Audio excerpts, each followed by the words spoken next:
There was a lawyer once. His name was Francis Scott Key. He penned a song that I'm sure you're aware of. You've seen it. It's in most hymnals throughout our churches. It's called the national anthem. It is our song as an American. We go, however, to a ball game. We stand in our church services and we sing the words of that song, and they float over our minds and our lips, and we don't even realize what we're singing. Most of us have memorized it as a child, but we've never really thought about what it means. Let me tell you a story. Francis Scott Key was a lawyer in Baltimore. The colonies were engaged in vicious conflict with the mother country, Britain. Because of this conflict and the protractedness of it, they had accumulated prisoners on both sides. The American colonies had prisoners and the British had prisoners. And the American government initiated a move. They went to the British and they said, let us negotiate for the release of these prisoners. They said, we want to send a man out to discuss this with you. They were holding the American prisoners in boats about 1,000 yards offshore. And they said, we want to send a man by the name of Francis Scott Key. He will come out and negotiate to see if we can make a mutual exchange. On the appointed day, in a rowboat, he went out to this boat and he negotiated with the British officials. And they reached a conclusion that men could be exchanged on a one-for-one basis. Francis Scott Key, jubilant with the fact that he'd been successful, went down below in the boats, and what he found was a cargo hold full of humanity, men. And he said, men, I've got news for you tonight. You're free. He said, tonight I have negotiated successfully your return to the colonies. He said, you'll be taken out of this boat, out of this filth, out of your chains. As he went back up on board to arrange for their passage to the shore, the admiral came and he said, we have a slight problem. He said, we will still honor our commitment to release these men, but it'll be merely academic after tonight. It won't matter. And Francis Scott Key said, what do you mean? He said, well, Mr. Key, he said, tonight we have laid an ultimatum upon the colonies. Your people will either capitulate and lay down the colors of that flag that you think so much of, or you see that fort right over there, Fort Henry? He said, we're going to remove it from the face of the earth. He said, how are you going to do that? He said, if you will, scan the horizon of the sea. And as he looked, he could see hundreds of little dots. And he said, that's the entire British war fleet. He said, all of the gunpowder, all of the armament is being called upon to demolish that fort. It will be here within striking distance in a matter of about 2.5 hours. He said, the war is over. These men would be free anyway. He said, you can't shell that fort.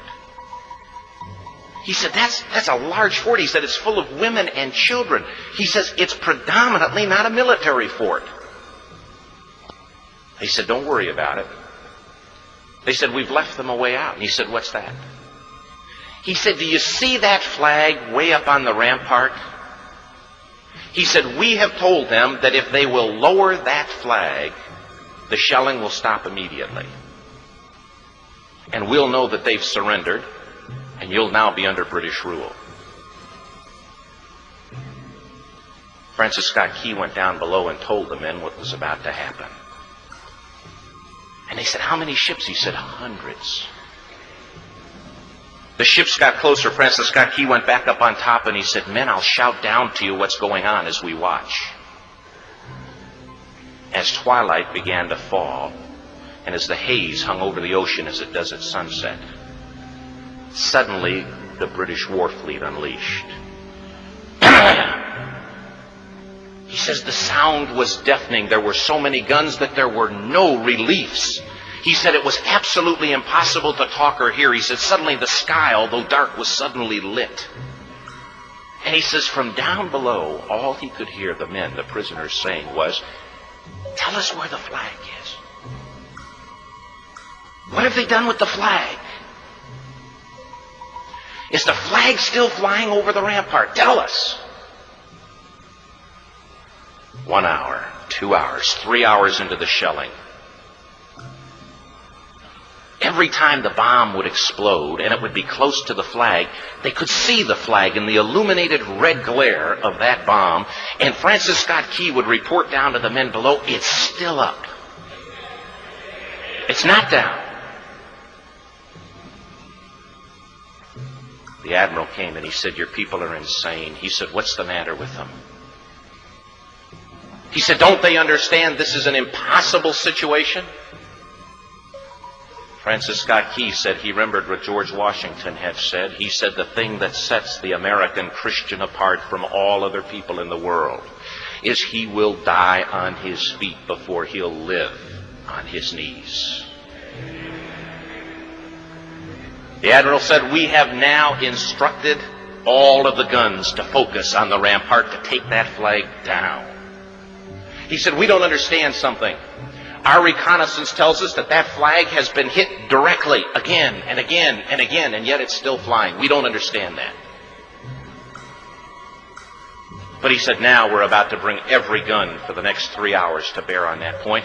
Francis Scott Key said the barrage was unmerciful. All that he could hear was the men down below praying. The prayer, "God, keep that flag flying where we last saw it." Sunrise came. He said there was a heavy mist hanging over the land, but the rampart was tall enough. There stood the flag, completely nondescript, in shreds. The flagpole itself was at a crazy angle, but the flag was still at the top. Francis Scott Key went aboard and immediately went into Fort Henry to see what had happened. And what he'd found had happened was that that flagpole and that flag had suffered repetitious direct hits. And when it had fallen, but men, fathers, who knew what it meant for that flag to be on the ground, although knowing that all of the British guns were trained on it, walked over and held it up humanly until they died. Their bodies were removed and others took their place. Francis Scott Key said what held that flagpole in place at that unusual angle were patriots' bodies. He penned the song, "Oh, say can you see by the dawn's early light what so proudly we hailed at the twilight's last gleaming. O'er the rocket's red glare, the bombs bursting in air, gave proof through the night that the flag was still there. Oh, say, does that star-spangled banner yet fly and wave o'er the land of the free and the home of the brave?" The debt was demanded. The price, it was paid.